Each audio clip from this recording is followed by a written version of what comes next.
If I do not get cast in one of these horny hockey TV shows, I'm going to fucking drive down to Universal Studios or Disney or wherever the hell they do it. I'm going to find Moonvies or whoever runs that studio. I'm going to throw your jacket over your head and I'm going to just feed you right hands.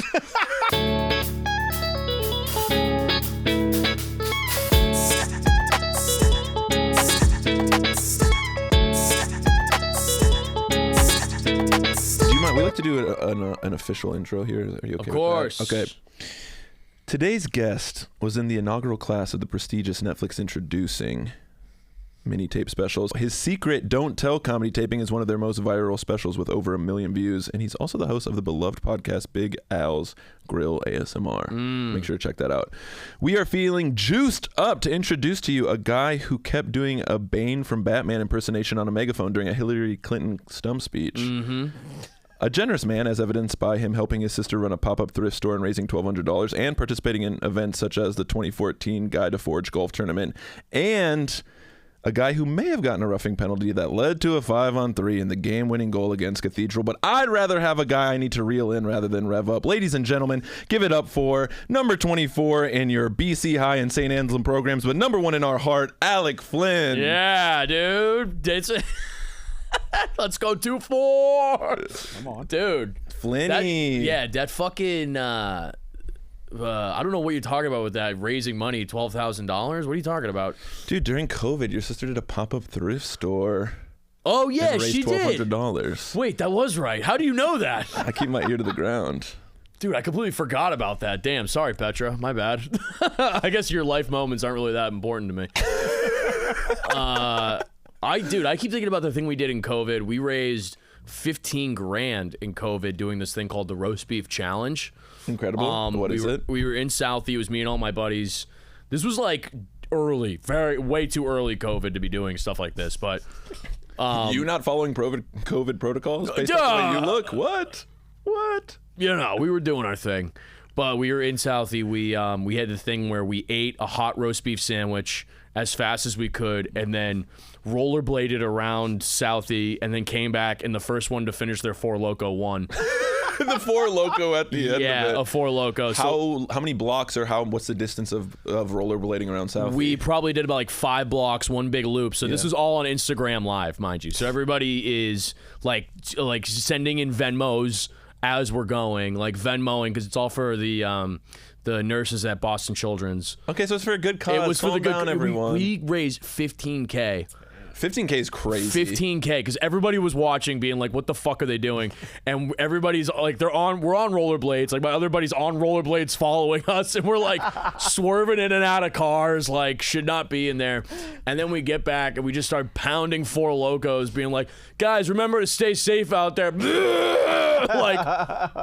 like projectile vomiting Four Loko roast beef. That is so incredible. And I think honestly that makes so much sense for your vibe, because respectfully, you do look like a frat bro who would just try to sell you some like day trading crypto scam. Of course. But yet you like genuinely have, in my opinion, incredible political views and like a heart of gold, and like you do very nice things, a very selfless person. So it just does add up that it's I like this part of the podcast. It does add up that it's like, man, well, we're outside. We maybe shouldn't break COVID protocols. We shouldn't be swerving in and out of cars, but we raised $15,000 for nurses. You honestly, you are giving the one guy at the frat house that the girls trust to watch their drink. Thank you. I appreciate that. Well, Yeah. probably I'll just end up drinking it myself. You're like, yeah, no, I'm having this on my own. Yeah, they're just like, "Where's my White Claw?" And I'm like, "Oh." Some guy tried to roofie it, so I drank it I for drank you. the whole So you thing. didn't have to. Why didn't you just dump it out? I was just trying to take a bullet for you. I'm sorry. Yeah, what do you mean? That's not as romantic. Sorry for being a lover. Being kind of a bitch, Carly. Okay, it took a terrible turn. No, how about you shut up? Oh, fine, I'll go. Incredible. Okay, hockey's kind of a little bit more in pop culture with Heated Rivalry. Brother, I want to make a distinct look at the camera, and I want to say something right now. If I do not get cast in one of these horny hockey TV shows, I'm going to fucking drive down to Universal Studios or Disney or wherever the hell they do it. I'm going to find fucking Moonvies or whoever runs that studio. I'm going to throw your fucking jacket over your head and I'm going to just feed you right hands. How have I not been cast in one of these television shows? Are you kidding me? Hockey's my whole thing, and you can't fucking cast me in one of them? Huh? I can't be like bisexual goalie? You can't find a guest role star for me? This is college club hockey ACHA legend. Brother, how about, are you serious? I can't be like, guy that fights people but also like kisses them on the ear passionately. What about like referee that organizes the Diddy freak-offs? I can be a lot of different guys. It's like baffling to me. You're 5'7", you've played hockey your whole life, you've got a Quinn Hughes vibe. Brother, you're hot as hell. I got an ass like a dump truck, okay? I actually have hockey body. All these other fucking skinny minis walking around like, just off the runway in Paris, acting like they've ever even picked up an 85 Sakic curve from Easton. Never, dude. You never had a Synergy. Don't act like you ever have. Brother, I was rocking a Z bubble before you could even say Paris. Okay, you're not on Elite Prospects like my boy Big Al Flynn. I'm on Elite Prospects, you're goddamn right. And I'll tell you what, those stats, bad. Okay. Hey, you scored one goal at BC High. I scored one goal, and it's a generous one at that. Incredible. It was against CM, dude. So fuck Catholic, dude. Fuck that Catholic Memorial. Yeah. So Heated Rivalry kind of having a moment. The Winter Olympics a little while ago, but like the USA winning it, everyone's in on hockey. I've always been curious because nicknames are a big part of hockey culture. Yes. A lot of times just adding like a Y or an ER at the end. So your last name Flynn, is it like a vibe thing, or how do hockey guys, like, were you Flinny or were you Flinner? I was Flinny, Flinner. So you both? Usually it's Flinny, and then it's generational Flinny. My little brother, who ended up playing in the ECHL, he was Flinny his entire life. My father was Flinny. Yeah. It's all one big pass it thing. down. Yeah. But there's not like, because there's not like, but it can be a vibe thing whether you choose, because there's some names that lend themselves to ER or like Quinn Hughes, the Hughes brothers, like famous hockey players, like you're going to call them Hughesy. Right, you're not going to call him Hugheser. That doesn't really sound. Yeah, but like good. I'd be like Flinner. Like sometimes they'd hit me with a Flinner. Yeah. It's all kind of, again, it's vibe. It's what is the tone? Okay. Is this like a greeting, like, or am I going like Flinny? Yeah. Or is it Flinner? Yeah. You know what I'm saying? It's hockey culture is beautiful, and that's why I think that I need to be on one of these shows. I'm gonna look back at the camera again for this. You need someone that's actually played hockey, okay? Because listen, you might lose a lot of the horny vibe of the show, which is to be expected. I don't think so. I think you absolutely would. All right, let's do a little role play right now, okay? We're on one of these horny hockey I'm TV notoriously shows. bad at improv, and I've never seen this show, but let's do it. So you're Let's do telling it. me about a girl that you're seeing on campus. We're college hockey players, okay? Okay, there's this bird who's an absolute smoke show. See, that's the problem. They wouldn't even talk like that. That's the problem right there. Like, because that's what if you were like, oh man, I'm really hope I could be I wanted to meet my parents, and you'd be like, yo, you're dating somebody? Ferda? Like, Ferda's crazy. dude, that's absolutely Ferda, brother. I met her friend Lindsay the other night, gave her a little bit of belly button soup, if you know what I'm saying. What is belly button soup? You know what I mean? Like, that's like, it would be like horny but gross. Like, it would not be like horny in like a like I'm touching myself kind of way. It would be a horny in I need to alert my local news station that I feel violated. Yeah. Okay, so let's do, I guess if you're good at improv, let's do a new segment, Hockey Translator. Okay. Okay, so I'm going to give you what I would say and what would a hockey player say. Okay. Like, how would you, so, wow, today I'm just feeling really happy, and like this is one of the best days I've ever had in my life. The boys are absolutely buzzing today, dude. I mean, there's nothing better than just absolutely snapping it around, wristing it here and there, just feeling better, feeling good about myself. I mean, God, I might even go out for a quick nappy. That's pretty good. That's not bad. I can do better, I think. Okay, well, I can feed you some new ones. Can you do hockey in sad scenarios? Like, what about okay, you're at I guess I'll give it. I'm at one of my best friend's funeral. Like, hey man, I'm really sorry that your mom died. She was honestly just like such a loving, nice person. Rest in peace, buddy. That's absolutely Ms. Your mom just croaked.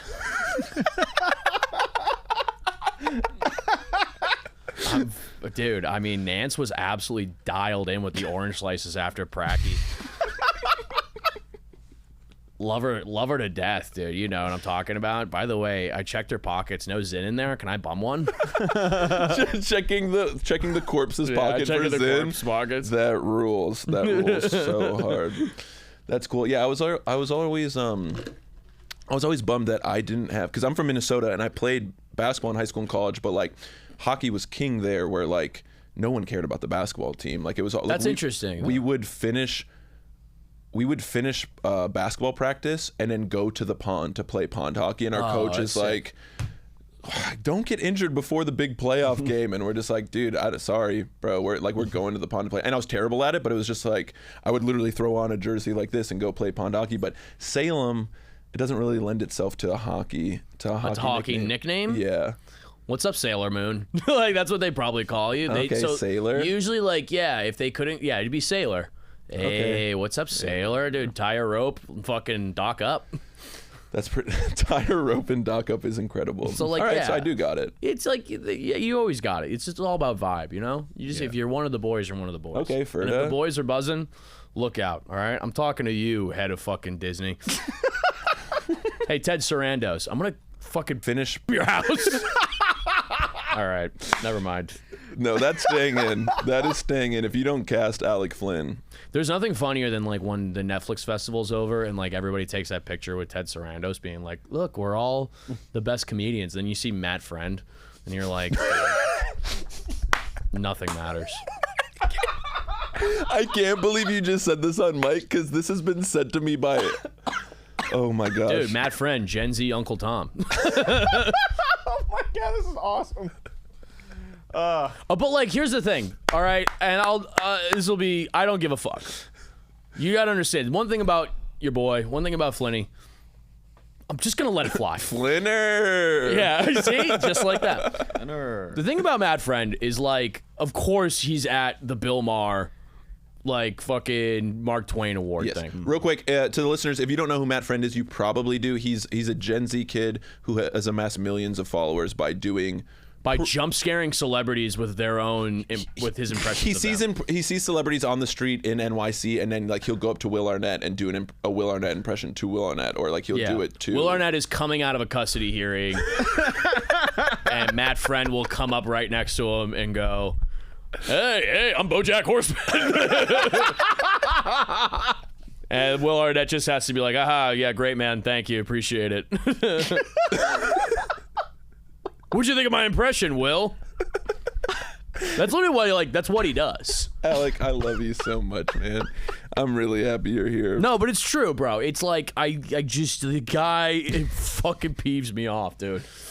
Yeah. Well, you know what? I was like, okay, so someone is doing a bit at a party that everyone else is tired of, and they're trying to make everything about themselves, but the bit isn't landing. What's a hockey player saying to that guy? This is more of like an in-person chirp. I'd also like, you're usually going to go for something personal. Yeah. Okay. You're going to talk about like his hair, or you're going to talk about like, you know, his teeth. You're going to talk about like, buddy, nice hair. You get that dyed the other day? Jesus Christ. Like something, I don't know. Like what he's wearing, you know, like nice jeans, brother. Expecting some flood coming? Yeah. Like, I don't know. Yeah, now I feel like I'm on the spot. No, you're good. I want to get back to shitting on Matt Friend. Okay. That's fair. It is funny. Do you have a mic too? Yeah. Yeah, bro. All right, cool. Of course. Max is back there. Ask him to do any You didn't impression. even shout him out, dude. Producer Max, people are aware that he's a vital part of this show. The fans know that's good. The fans know. All right, you also said, I didn't shout out Max. This is the part of the show where Max shines. Our first segment, we bring in the snack. You asked for a peanut butter and fluff sandwich, or a fluff or nutter, whatever you want to call it. Max, hit the custom theme song. Alec Flynn, after school snack from Wait, the no East way. Coast out to LA. There's one sandwich he'd have every day when Alec Flynn was growing up. Peanut butter and fluff. Used to think about Wait, it this night is when he awesome. sleeps, he'll dream about it. Man, he can't get enough. Peanut butter and fluff. A little Matchbox 20 vibe for you. Dude, I love Matchbox 20. We know we do it. Max does his research as well. Said I don't know if I've ever been good enough. I'm a little bit angry. I like how every part of this episode is extremely usable. That's what I'm. What are you talking about? This rocks, I'm dude. literally having a combo. So here's the thing about a peanut butter and fluff. You can't eat this every day because this is in reality a candy bar. Yeah. Yeah. This is a candy bar. I mean, listen. I don't think I've ever had one. I gave you two options. So this is like this is a treat.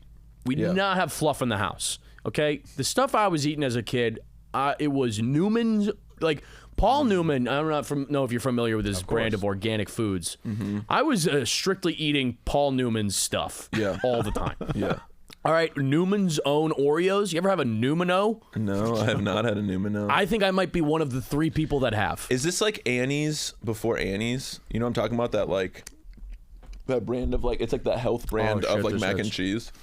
No, yeah, health brand mac and cheese, but like Newman's, the Numino, back when I was eating it as a youngster, that shit. Brother, this is what I'm just ripping every day in the lunchroom, and I'm like, does anybody want to trade me? Like the exchange rate of 4 Numinos exchanges for like half of 1 Oreo. That's like the taste ratio value, okay? Yeah. But I'll tell you what, you could eat 4 Numinos, and it's only about 140 calories. Yeah. It's so all you have an ingredients. You have an almond bomb? You grew up with an almond bomb? I had a bone broth bitch, okay? I don't think you can say that. I had she was hardcore. Yeah. But like in a good way. I think it's definitely helped me for like my own eating habits as an adult. Where, yeah, as a kid, you were like, this sucks. And now you're like, oh, I'm not as addicted to processed food as someone like me. I never ate McDonald's. We never ate any fast food. We never ate any of that shit, which is like, as a kid growing up, you're like, ah! But having not eaten any of that is like, yeah, it's kind of now I'm not addicted to it. I don't have like any cravings for like any of that shit. Even today, I still don't eat like McDonald's. I still like can't bring myself to eat it. Yeah, when you grow up that way, that makes sense. I mean, and that's nice because that's the hardest thing about. I feel like you start to age, and I'm like, no matter how hard I work out, it doesn't matter anymore because if like your diet is so much more important. But I mean, yeah, I know you were like vegan during the I was the vegan. COVID. You were making overnight oats all the time. Yeah, I was cosplaying prison. I don't think they have overnight oats in prison. I was also like every 20 minutes I would do like 10 push-ups, like just around my house. There was one point during COVID where I was by myself in my apartment in Denver. I laid out all my newspapers on the ground just because I was like, well, I won't have to clean my floors if I have newspapers on the ground. I know, sense. bro. I know. Trust me. I did it for like a week, and then I realized, like, oh, I've just turned my apartment into a hamster cage. That's cool. That's super cool. It's like the scene in American Psycho. And then I chased down a woman who was stealing my newspaper. Which, shout out newspaper. I know that's why you got the nickname Dad in college, because you'd read the newspaper every day in the dining hall. I don't like how much you know about me. I'm not gonna lie to you. It's very disconcerting. That's a fucking vocab word for the fellow teachers out there. How you doing? Yes, he cracks the LaCroix. How you doing? Unbelievable. Yeah, So I chased fun. down this woman who was stealing my newspaper out of the mailroom. This is during COVID? Yeah, I did like a stakeout. So I used a decoy newspaper, put it in the fake thing, put it in the blue thing, and then I would just stood there for like 4 hours waiting. Yeah. Watching. Yeah. And then this woman came into the mailroom, took it, and then left, and I just chased her down with my phone, which is the only type of phone vigilante justice I've ever done. You went Karen mode and recorded it? Bro, yeah. And there's I did. It was, but I tried to make it funny where I was like, again, this is like 2020, so I'm like, yeah. I'm like, is that your newspaper? She goes like, yeah, it is. I go, I don't think it is. She goes, what do you think? I'm like, I think that's my newspaper. And she goes, well, do you want it back? I go, yeah, I do. And she gave it back to me, and I go, do you know how this affects me? I don't know who's won the election yet. And she goes, oh, yeah? And I go, yeah, I know. And then she started walking away, and I go back to your den of thieves. I like a thief that's unbothered, too. They're just like, okay, yeah, you can have it back. And then, It's newspaper. I'm like, what am I going to freak out? Like, again. I don't know who's won the election, as if you don't have internet or anything. Well, it's important. I got to know the analysis.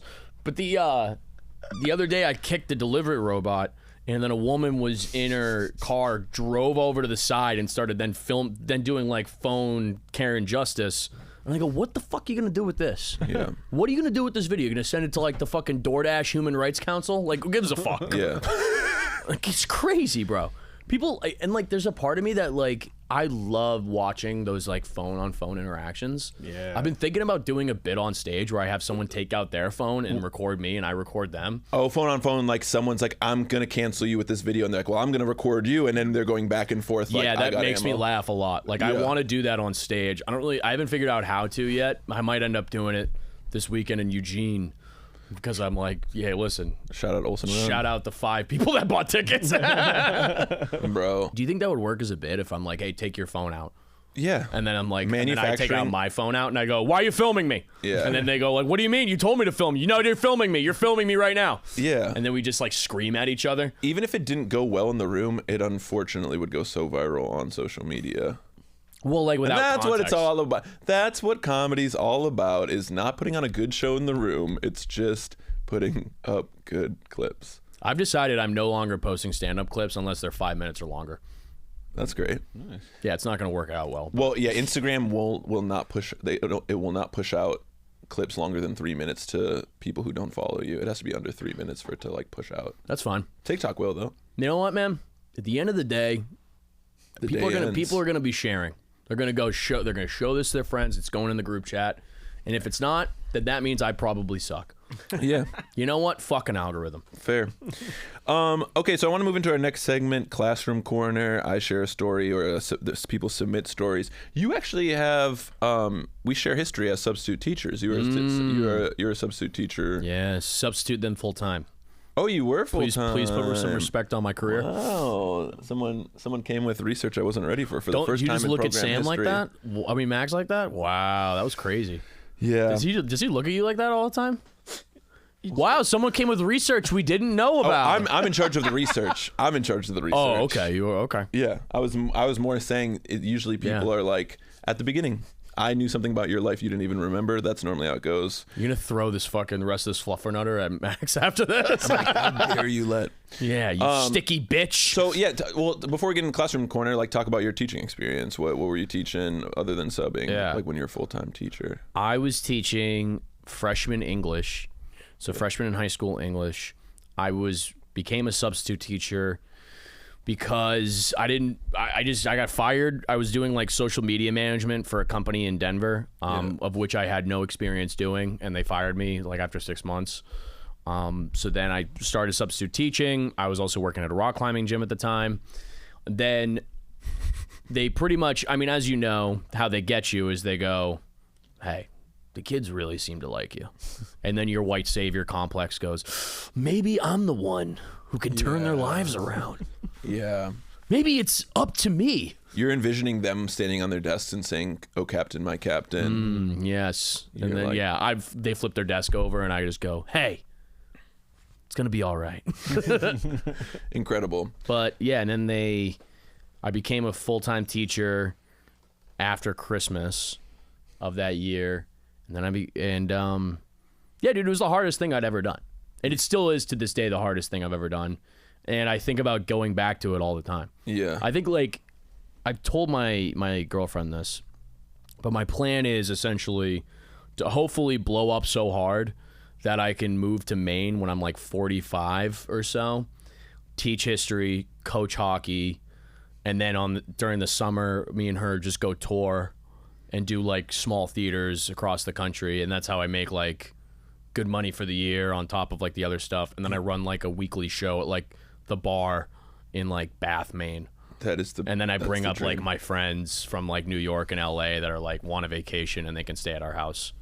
That's honestly super beautiful. Yeah, that's all I want. But like I'd like to get back into it. I mean, hopefully by the time I get back into it, you know, they're not just being like, hey, all you got to do is put the helmet on them. Okay? Put the helmet on, press play. And it's all just VR. Yeah, AI. I'm really worried about AI and AI school and all that stuff that's going down. There was a kid that one time wrote an AI essay to me and passed it in. This is early. So this is 2023. And I go, yeah, this is AI. And she goes, how do you know? I'm like, because it's good. You haven't done shit all year. Why would I? You are not. It's so funny when you catch kids cheating and they're like, how did you know? And I'm like, because you copy and pasted Wikipedia. Yeah. Like back in my day when we cheated, we put in effort to cheat. Brother, it also wasn't even that much. Like you would go to Cliff Notes or Spark Notes. Yeah. But you didn't get that much from Spark Notes. you had like one or two like lines, and then you're like, all right, I gotta like, let me tailor this up a little bit. Let me throw a couple semicolons in there. Yeah. I don't know, man. I really do worry about these kids because they're just outsourcing their brain at this point. Yes, I'm really worried about the AI in sports gambling and just like everything being on the phone. Like I'm worried they're melting. And you saying like teaching being the hardest thing you ever did. When I was still a full-time teacher, I had my previous job was overnight freezer warehouse worker, and I was like considering going back to that just because I'm like I can't handle these parents, I can't handle this administration, and like I love the kids, but like am I actually good enough to be like doing this? Oh yeah, you always feel inadequate. Like you gotta realize that you just can't save everyone. Like I figured that out like halfway through the year because it was crushing me. Yeah. And I just kind of said like, but like also the first class I had with everybody, like I put up on the board, I go like, I'm gonna show you guys how to succeed in this class, how to succeed in life. And I just wrote down effort plus respect equals trust. I'm like, this is the formula. Yeah. If you give 100% effort in what you do in the classroom and outside of the classroom, and you respect my time, respect your time, and respect your classmates' time, and respect yourself, Yeah. people will trust you. How does that work? How does that look? And I go, so if you do all your work and you respect everybody's time, then maybe when you have like a project you can't complete or something's like late and I have to give you a bad grade, I go, hey, you know what? Honor system, I think I'm going to give you a break this time. Yeah. I'm You've like, proven you're trustworthy. You're proving you're trustworthy. I'm like, this works for when you have a job. This works for relationships. This works for everything in your life. And I just kept that up. That was like pretty much the one standing thing on my whiteboard the entire thing. I'm like, and then one kid goes gay, and everyone's like, you got it. oh, brother, I would rip these kids. I didn't give a fuck, bro. Yeah. They're like, I'm gonna tell my lawyer. I'm like, go tell your lawyer. Go. You're gonna fire me from substitute teaching, and does this make me sound like a bad guy? Yes, if you only know the context of this story, but like overall, it's just like, yeah, some kids kind of need to be. It is checked a classroom. You have to just treat it like you're kind of doing crowd control, crowd work. Yeah, we're like, bro, I would just rip kids. Or I'd just be like, yeah, nice haircut, dude. What'd you use, a cereal bowl? What do you like? Get out of here.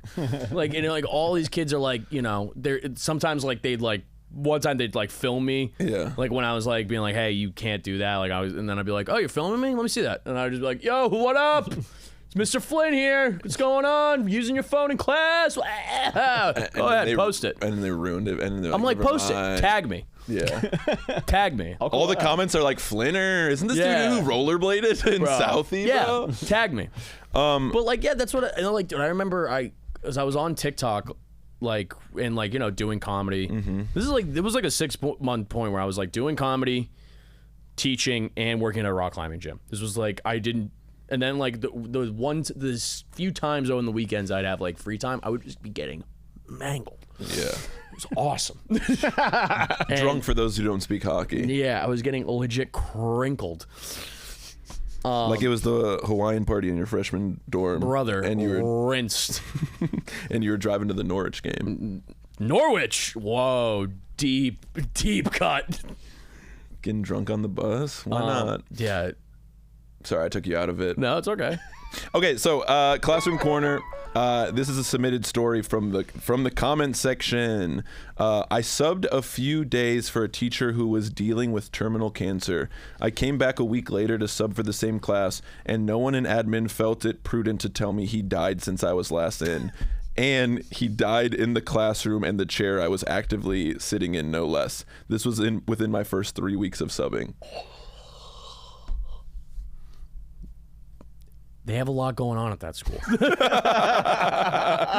There's got to be a lot going on. That's so funny that like real estate agents have higher standards than administrations at schools. Like you do have to disclose if someone died in the house if you're going to sell it. Yeah. And the seat's not even cold yet from the guy dying in that chair. We didn't even let you know. Here's how I think that went down, right? Listen, I just want to let you know. Blip, blip. What? Nope. Yeah, I'll be right over there. You know what? Just go have fun today. Yeah. That's how that went. Someone smearing poop in the bathrooms. Yeah, someone's smearing poop in the bathroom. Yeah. They're doing handstands in the lunchroom. We got to, listen, And we can't afford a new chair. We can't afford And a new we chair. can't Is so afford a new chair. funny. Yeah. But that is... You got money for a new chair in the budget? Yeah.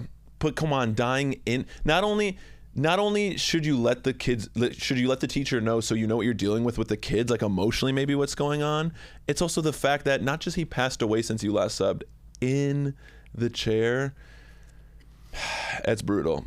I don't even want to think about how the kids reacted either. They were just like, so does this mean no homework? Yeah, they were very much. Yeah. They were just like, sorry, our teacher died. We don't have to do homework. I'm like, no, we still got to finish the unit on the Odyssey. No, sorry, morning. Yeah. I'm like, what was your teacher's first name? Did you tell kids like when they would like come to you after like not doing homework or like not doing their stuff and like I don't know, it would just like baffle me the way I would like have to explain to them consequences. Like they just didn't understand. They just like wouldn't get that. I'm like, no, you didn't do what I asked you to do, so I'm gonna fail you. Yeah. So you're staying back Yeah.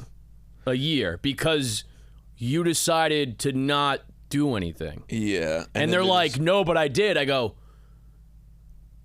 no. But you like, did. Here's all your missing oh. assignments. It's also they haven't turned in a single assignment all year, and this is not a new thing. This is every generation in the history of school. I don't know, dude. It feels like it's a lot of them. It's a lot of them, like in this generation, where they're like, there's a level of nihilism that is like extremely pervasive in this younger generation. That's true. Okay, I will say I think there's always been lazy students. There's always been millennials, Gen X, boomers. There's always been people who don't do stuff. But you're right. Unfortunately for the kids, they've gone through COVID. They've gone through like actively scrolling Instagram or TikTok, and it's like one video is a singer-songwriter singing, the next is a prank, and then the next is footage of a genocide. And so it's like, you're right. There is like... Because we all knew the kids that we were not going to do the assignment. Yeah. Because we were like, but I like that kid because he's funny. Yeah. And we're like, that. Like, I remember there was a dude, shout out Shane Dillon, dude. I still think about this to this day. Shout out Shane. We were in English class freshman year, and we're reading the Odyssey. Shout out the Odyssey. And Mr. Quealy goes, Shane, do you want to read the Odyssey for me? Read this passage for me? And he just goes, no. Like straight up. Like all the other students are like... A 14-year-old kid to an adult. And like, this is a Jesuit all-boy Catholic high school. Yeah. And we're like in uniforms, like this is the first week. He goes like, come on, Shane, just do the passage. He goes, how about no? The rest of the kids are like, can you do that? Yeah, literally, we were like... and he's just like, all right. And I'm like, whoa, that was awesome. Dude, I like the way that he talked back. Shout out Shane, but you're dude. saying the kids today, there is just like a level of... I see him every time I go back for Christmas. Shout out Shaner. Hey, man, we love you. We love you on After School Snack. You're saying there's like a level where kids are just completely just like, because of the state of the world and AI and whatever, they're just kind of... I think more of them are morose and very like upset with, like, I know in my situation... Excuse me. I walked into a situation where their teacher for the beginning of the year quit in October. They hadn't had a consistent teacher since then. Every situation I've walked into as a sub. Yeah, and then I became the full-time teacher having no teaching experience. Yeah. And I just tried to, again, like, do the best that I could. And I'm not like, I would kind of suss out the needs of like these kids, and I'd be like, okay, let's do an entire week on how to write a fucking email. Yeah. We did an entire week on how to write an email. And like, I think that is at least the one thing I taught them how to do. Yeah, which like, is probably very valuable. Like, and you know what? There are probably kids to this day who, if that was like 7 years ago or something like that, or 6 years ago, like they're probably like fully in their 20s and they have to send an email for work. And like every other time they send an email, they're like, Mr. Flynn taught me this. And that's probably like a nice little memory that they have. I hope so. I mean, I'm like, this is, because I kept on, like, when am I going to need to know this? I'm like, all right. The one kid, of course, hit me with when am I going to need to know this when I'm like showing how to write an email? I go, like, this is the one motherfucker, thing. this is the one thing you need to know. You can kind of ask this on calculus, and it's just like, you're not going to be using calculus, actually, but... I'm like, brother, you put the entire body of the email in the subject line. Like, you got to be... It's efficient. Do you have a story? Like, what was the incident or a silly, crazy story that happened in your school growing up? You ever seen the movie Spotlight? I've not seen the movie Spotlight. Yes. That was my high school. Oh! Give me a quick synopsis of Spotlight. What does this mean? Did you? Max knows. Spotlight is a movie. Michael Keaton, Rachel McAdams, I believe Mark Ruffalo. Mark Ruffalo. He kind of talks like this, and he's like, yeah. They knew. I know. They did nothing, and they knew. Essentially, yeah. Spotlight refers to the Spotlight investigative journalists at the Boston Globe who uncovered a massive pedophile cover-up in the Boston Archdiocese, and the high school that was in that movie, my high school, BC High. And it was because we our building was right across the street from the Boston Globe.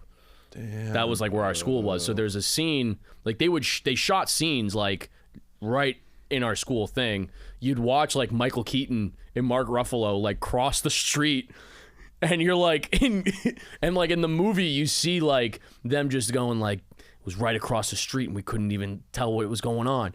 And then like I just picture myself, I'm in chemistry watching them like, oh, what are they doing over there? So you were there as it's getting filmed. Yeah, and then it came out while I was a junior, and I used to do a bit about it, but like I'm exaggerating, but like pretty much like we had like a big school-wide meeting when it came out, and they were like, look, we got rid of those guys a long time ago. All right, we sent them far away to different schools, and so we think we got most of them. They were pretty much told us like, let it go. Yeah, which is not really like a situation where it's like, hey, a school prank lasted a long time and it's like, all right, it's time to move on, everybody. Yeah, like just let it go. But I'm like, maybe this is something that we don't let go, and actually we remember and tell kids so they know to not let it happen again. Yeah, some people have like a school like I don't think anybody else's school scandal. If like a teacher fucks a kid, that doesn't win Best Picture. You know what I mean? Exactly. It's crazy. It is. I mean, we have talked a little bit about like sometimes you do. Unfortunately, the best, like if a kid's being like really rude, sometimes you do gotta like hit them with a roast back if they're roasting you a lot to like get them. Yeah. Like snap them back into reality and be like, whoa. But there are the adults that just do take it too far. At my high school, I'm gonna need so many bleeps on this, Max. All right. In my high school, or middle school, this girl was in 7th grade, and she kept saying the F word in class, like cursing, and the teacher hadn't told her to stop but could overhear it, and finally she said it for like a 3rd or 4th time, and this grown-ass man gets in this little girl's face and is like, Emily, do you think you're cool because you say the F word? I can say it too. Gets 3 inches from her face. Fuck, fuck, fuck, fuck, fuck, fuck, fuck. I don't like this at all. Even the act out scaring me. And everybody in the class just goes, I think you're getting fired, man. I think you're getting fired. And then he got suspended for a week, I think is what his consequences were. And it was one of the science teachers, and I was in a different science class, and we kept trying to bring it up. And all the other science teachers was like, I don't know what you're talking about. And they just tried to like play dumb, like, I haven't heard about it. But it was like, that sucks though as a teacher when all the kids want to talk about the scandal and they're all like, let's talk about it, and they're like, we can't talk about it. We had to talk about it at our school, not BC High, but when I was teaching, because like in January of that year, the science teacher was caught having an affair with a student from a different school that he used to teach. Your stories are really bumming me out, Alec. A lot of pedophilia. Do you have any uplifting stories from high school, maybe to even it out?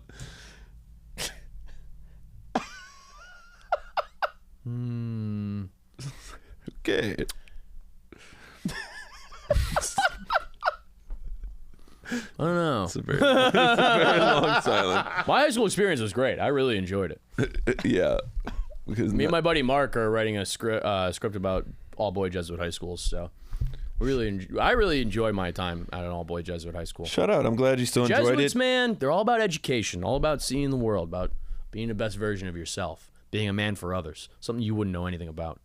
Okay, well, I don't know why this is turning on me. Yeah. Got his ass. Fuck. I never snapped at anybody. I never like raised my voice. Know, like there's kids. You also know if you're a good teacher, you know the kids that can handle being roasted back, and you know there's a kid if they're being a little unruly. It's like, hey, they actually have something going on, and so like there's a different way we're gonna handle this. Bro. If there was a kid with like a phone out, I would just slap the phone out of it like onto the ground. And they would just be like, they'd be like, damn. They'd be like, if you break it, you gotta buy me a new one. I'm like, I'm an adult with expendable income. I don't give a fuck. Alec, I'm starting to worry I'm going to be guilty by association just for sitting in this chair as you. He's like, yeah, Dude, no. they all just graduated. Shout out KNDLA, bro. They all just graduated. Very proud of the boys and the girls. You guys crushed it. And the they-thems. And the they-thems. There weren't many of those, but yep. Well, yeah, they probably didn't feel safe coming out to you about it as you're slapping out the phone out of their hands. What's this? Come on, dude. Fuck. Well, I didn't say that. That was someone from my high school. That's what I do on every gracious. podcast. I get me and the producer gang up on the host. That's what it's all about. All right, one of our last segment, kids these days. Normally, I like to give slang that the younger generations are doing, but I think technically you're a younger generation than me. You're a cusp Gen Z millennial, I am. And so producer Max came up with the brilliant idea. I'm going to give you 1920 slang. And you're going to have to tell me if you know what this word means, okay? In 1920, they were using applesauce. How do you think they were using applesauce as slang? Like dropping something. It's a pretty good guess. Let me think of a sentence to give you context clues. Okay. My wife lost the baby. Applesauce. No, you would use it as, that's so good. You would use it as like, that Charles Lindbergh's got a lot of good ideas. Applesauce. We really should give these women the right to vote. Yeah, Applesauce. It's not just an. applesauce. No, you would say like, I don't. What did that person say about me? No, that's all applesauce. Yeah, it's Fugazi. It's Fugazi. Yeah, it's crazy. It's all lies. Me and It's my all girlfriend lies. just started watching The Sopranos. And Oh, it's beautiful. really hard for me to not look at her the entire time and be like, Do soprano do you faces. like this? No, not doing faces, just, you gotta understand, man, like I'm a pretty annoying guy. And I'm really trying to be not annoying. Yeah. Especially when it comes to like watching a TV show with your lady. So like I try to refrain, but like I will watch someone watch something that I recommended. And make sure yeah. that they're liking it to the level that you like it. That's only going to end up in pain. Yep. You have to let that go. Life is pain. The amount of times I've showed my wife something that I'm like, I showed my wife The Goonies, and I'm like, this is a classic film from growing up, but she never seen this. She was like, this is the dumbest movie I've ever seen in my life. That's and I was so rude. And I was like, and I was just crestfallen. But you know, for beautiful, beautiful women, you just got to let them watch the movie in peace. And you can't. I used to be the phone police. I'm like, don't look at your phone. This is a really important part. Oh, bro. Dude, yeah. And you just got to let that go. I think if she was using her phone during a Polly Walnuts monologue, I might have to slap it out of her hands. Yeah, I might have to get back to teaching style. Bang! Like, don't. Well, putting your open-toed shoes on me Do you want the feet? is crazy. I don't. If you're listening, Alec just took his feet out of his sandals and is hovering his feet over my How's that make you feel? over my thighs. I like your Why confidence. don't you get your... I like. This turned into a different type of podcast. Dude, we're just giving FJs on pod. I'm not sure any of this is usable, All right. but we're having a great Applesauce. time. It's all Sounds like a safe word. applesauce. It's all applesauce. But what do I expect with Alec Flynn? He's the kind of guy who becomes the finance chair of his club hockey team and spends a large part of the salary. How do you know all this? He spends the money on the how on are the you doing this Christmas party and the rookie dance. I did. Yeah, that was it. That's all I spent it on. Because you know what? I have a good time. That's what it's all about. We went to the meeting where like they have to talk about how like all the clubs are raising money. Like, what's the charity you guys did this year? We're like, we didn't do it. We're like, we're not doing that. We're just here to play club hockey. Hey, we're here to win meaningless championships. Yeah, that's what it's all about. So what's some slang that you used in your youth that the kids aren't really using today that you'd like to see it come back, or just slang you were using in your childhood? You know, from Boston, I always said the word wicked. I think I still always say wicked. That's still in use in Boston That's today. still in use. What's a word that I really like now? I like So I listen to a lot of Boston sports radio, and this guy, Tony Maserati, he'll sometimes throw out like really interesting words to describe players he doesn't like. So like he'll be like, that guy's an absolute spoon. Like that. I almost swerved off the road when I heard that. Spoon. I'm a big fan of spoon. Nipple. Nipple's a good one. Spoon, nipple, chud. Chud's being used today. Chud's What were you being using in used. high school, though? What was I using in high school? Probably the F slur. No. We'll cut that. We're keeping it in. Keep it in. It's good content. No. That's got to be peak beast times. Beast hunting was something we would say, but that was Beast because hunting? Beast hunting. So we would say like beast, like, oh, that's so beast, or bro's a beast. What's beast hunting? Beast hunting was a game that we had in BC High where we didn't figure out this was a game until like we were sophomores. But like the seniors would like learn your name, and then they would just like call it out at like, we'd have like this big old school. It's all guys. So you would just be like, Max. And then like you'd be like, Just look and around then the room, just pretend you looking didn't for say who it. said it, and then like people would just like follow and be like, Max. Just breaking necks all the time. We would do it to teachers. Like shout out their name Yeah. and then pretend like you weren't the one who said it. Yeah. And that was called beast hunting. Yes. Classic. You know what? This is what I love about kids is you can just that's the dumbest game in So the dumb, world, dude. and the name doesn't make any sense. We'd be like, hunted. But that's beautiful. It was bringing the boys together. The boys were buzzing. The boys are always buzzing, dude. I mean, it's a great school. It's a great institution. I love that. Yeah. Anything else before we get out of here? Is there anything you got to get off your chest? Is there anything you want to confess to? Anything you want to promote? I'm sorry about what I did to those boys. All right, we got enough. Get him. They swoop in. They absolutely swoop in. I'm gonna say this, and this is just I'm saying it out loud. I'm verbalizing it. I want to see you more. I want to see you more. Hell yeah. I want to see my friends more. Hell yeah, brother. I've been through the past like 6 months. Things have been stressful, in a good way, where like there's a lot of stuff going on. But it's felt a lot like trying to turn an oil tanker in the Strait of Hormuz. You know what I mean? Very It's a lot of topical work. reference. It's a lot of it's taking a lot of like my strength, and I think because of that, I end up not going out or not seeing people that I love, my friends, and I want to do way more of that for the rest of the year. So I'm saying it out loud right now. Because I think that is the thing that really recharges me the most is community and seeing my people. So, and joking around and doing like shit like this. So. That is the very beautiful. We honestly I've only seen you like we've only been at like a couple shows together, and it is funny because we did a show,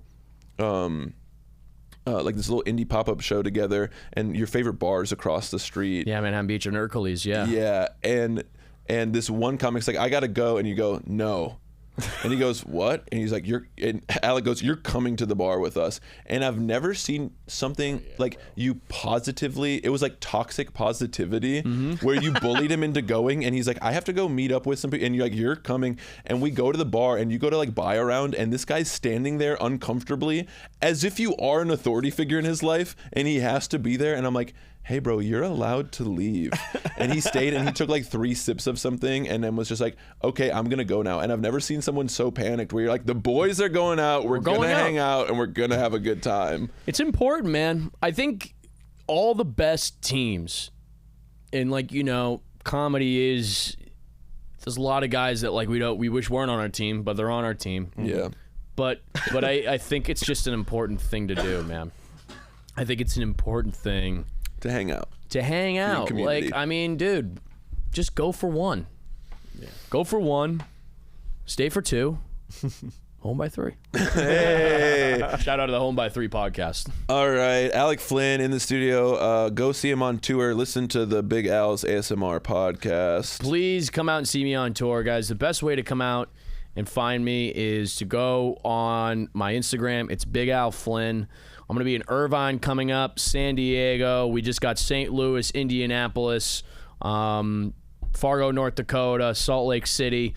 And I need to see you, okay? Come follow me on YouTube as well. I have a really fun show on YouTube. It's called Bad Ideas with Big Al. I use an overhead projector and I teach to you. It actually is. It's like an old school overhead projector with like a transparency sheet and the expo marker. It's really fun. Yeah, he breaks it all down. It's beautiful. It's beautiful. Thanks for being here, brother. I appreciate it. I had a blast. Everyone, Alec Flynn. Alec Flynn, after school snack from the East Coast out to LA. There's one sandwich he'd have every day when Alec Flynn was growing up. Peanut butter and fluff. He still think about it night when he sleeps, still dream about it. Man, he can't get enough. Peanut butter and fluff.